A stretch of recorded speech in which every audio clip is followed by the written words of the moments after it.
What's up guys, it's Mediocre Outdoorsman, and today I'm going to be showing you what I take for my ice fishing trip. First thing I take is this gas powered auger with an 8-inch bit. Really makes it easy to get through the ice and if needed move around a lot more. Makes it fast, easy.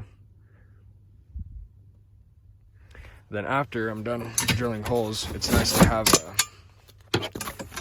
some sort of scoop like this to scoop out all the ice and slush that you just drilled out of the hole.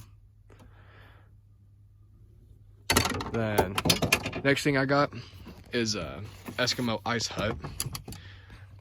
These things are nice. You can fit a lot of people and it keeps you really warm out of the cold, and it makes it also easier to see down the ice or the water and see the fish easier. Next thing I got is a Mr. Heater, little buddy. These things are really nice. It makes it way better. It keeps you warm, and it's a nice little thing to have with you. It runs off some Coleman propane like this, and they can last a whole weekend if you got a couple of them. Next thing I got is a little chair like this, or even a bucket with a cushion works. This is just to keep you off the ice and not on your knees when you're ice fishing. A good thing about buckets too is you can put stuff in it and it's good for storage.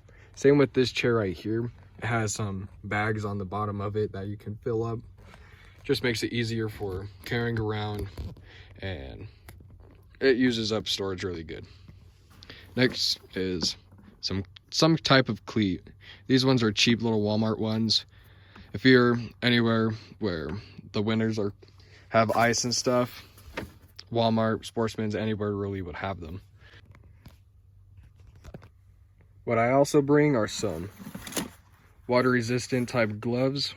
They're insulated and they also have textures on them. I'm pretty sure these finger parts, the tips, are meant for touchscreen and stuff, so you can still use your phone while having them on. It's just nice when you catch a fish and you don't have to worry about your hands getting too cold from grabbing the fish out of the water. And then I like to have a good pair of pliers. It just makes things easier when say the fish swallowed your hook.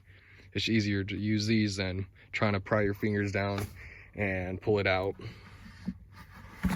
And then now, the baits. These are nice to have. You can usually put wax worms or something like that on the bottom of them and just let them sit down your hole. You don't even have to do too much with these. Just attach a worm of some sort that you want, or even a grub, or even a minnow. Got some more grub heads.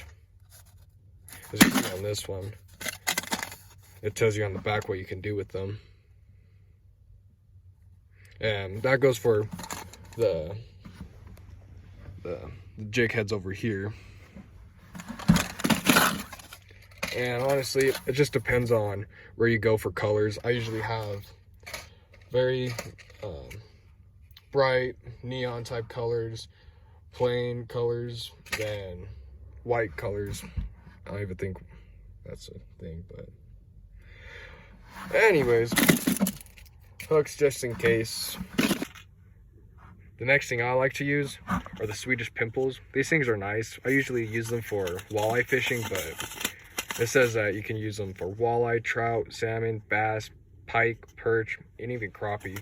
It just depends on the size you get, really. I like how they come with either a single hook, a treble hook, and it comes with different like blades on them that you can change out.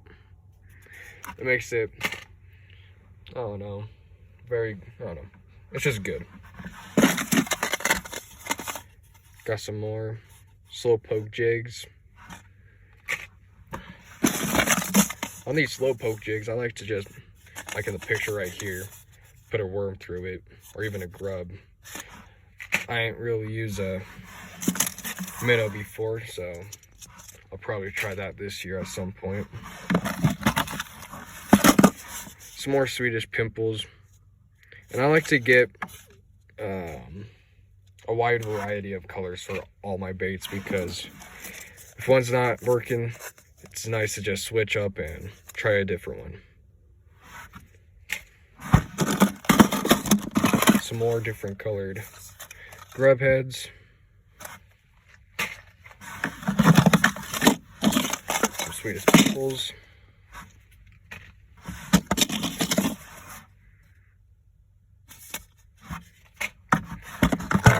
And then in here,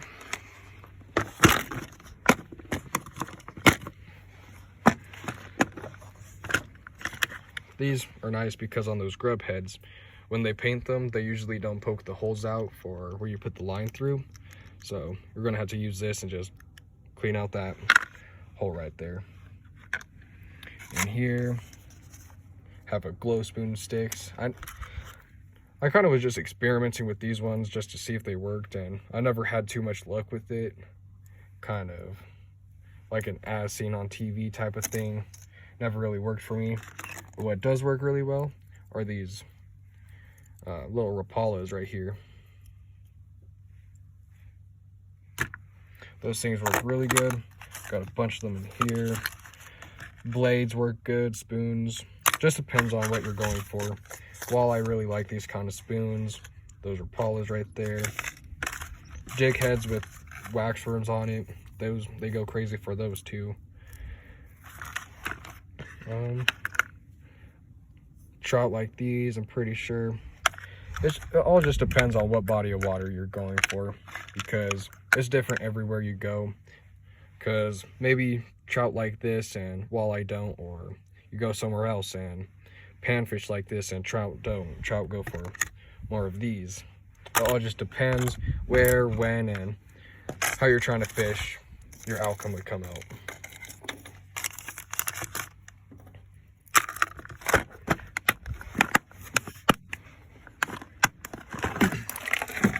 The next thing I like to use is a Shakespeare GX2. This one's actually a medium action. That was an accident. I thought it was light when I went to the store, and I didn't check. I just went, grabbed it.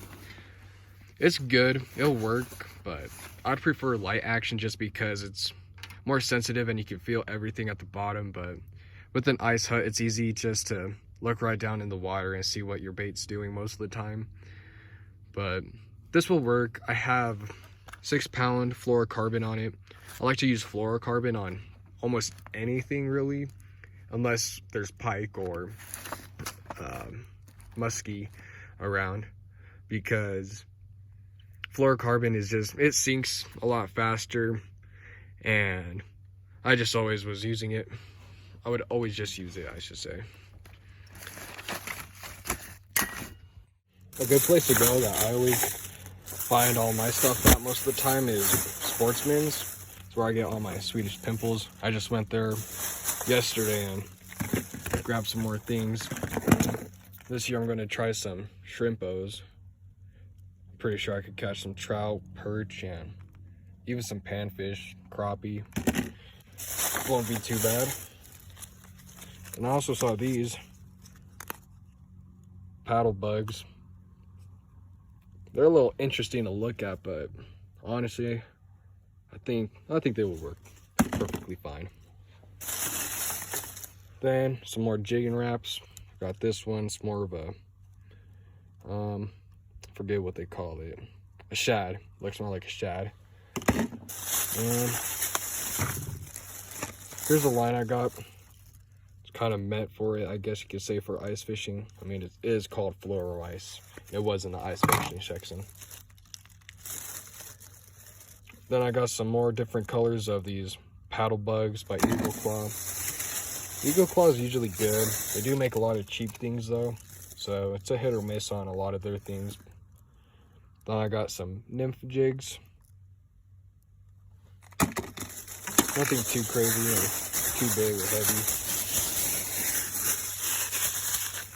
Now I'm just organizing my jig heads. Just getting ready for the next trip. I just got my tackle box all organized now. I like to keep them in their own little areas somewhat, Makes things easier when you go out there. You can look at it, be like, okay, this is where this is at, and these are where those ones are at. Just makes it easier, faster to get out there. Nice to color coordinate my jig heads somewhat. Whites with the black ones, oranges, the smaller ones all together, the medium-sized ones, and the ones that you kind of find wherever, the misfit ones, I guess you could say. The green ones, yellow ones, and then those little ones. Thank you guys for tuning in on my video. If you liked it, hit the like button, subscribe, share it, and I'll be posting videos from now on Monday, Wednesday, and Friday, so be looking out for them, and have a good day. Thank you.